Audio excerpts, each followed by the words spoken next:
జగన్కి 11 సీట్లే ఉన్నాయి సార్. ఆయన అసెంబ్లీకి తనకు ప్రతిపక్ష హోదా ఇవ్వట్లేదని చెప్పి ఆయన అసెంబ్లీకి వెళ్ళినటువంటి పరిస్థితి. ఎట్లా చూస్తారు దీన్ని? రావాలి. ఎందుకంటే ప్రజలు వాళ్ళ నియోజకవర్గ ప్రతినిధులుగా 11 మందిని ఎన్నుకున్నారు. 11 is nothing but A cricket team. వెళ్ళాలి, ప్రతి ఒక్కరూ వెళ్ళి అక్కడ వాళ్ళ అభిప్రాయాలను వ్యక్తం చేయాలి. అదొక మంచి ప్లాట్ఫామ్ మనకి మాట్లాడడానికి, ప్రజల విషయాలను తీసుకువెళ్ళడానికి. సో వెళ్ళాలి. అది మేము అంతకుముందు కూడా అలాగే జరిగింది. అంతకుముందు కూడా ఆయన ఆ కూటమి ఉన్నప్పుడు అప్పుడు వెళ్ళలేదు. తర్వాత వీరి ప్రభుత్వం ఉన్నప్పుడు కూడా చంద్రబాబు గారు నేను అసెంబ్లీకి వెళ్ళనన్నారు.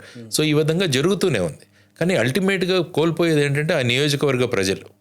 అందుకనే నేను ఇంతకుముందు అన్నాను, ప్రభుత్వాలు ఏదైనా ప్రతి నియోజకవర్గానికి సంవత్సరానికి 100 కోట్లు ఇవ్వాలి అన్న ఒక సిస్టమ్ కనుక రాగలిగితే ఏ ప్రభుత్వమైనా పర్వాలేదు. నియోజకవర్గాలు అభివృద్ధి చెందుతాయి.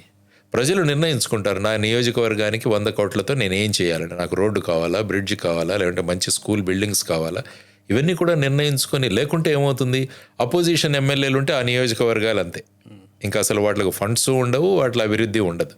సో ఈ విధమైన భావాలతో ఏమవుతుందంటే రాష్ట్రం కోల్పోతుంది. సో ఎలక్షన్స్ అయిన తర్వాత you have to rise above your party.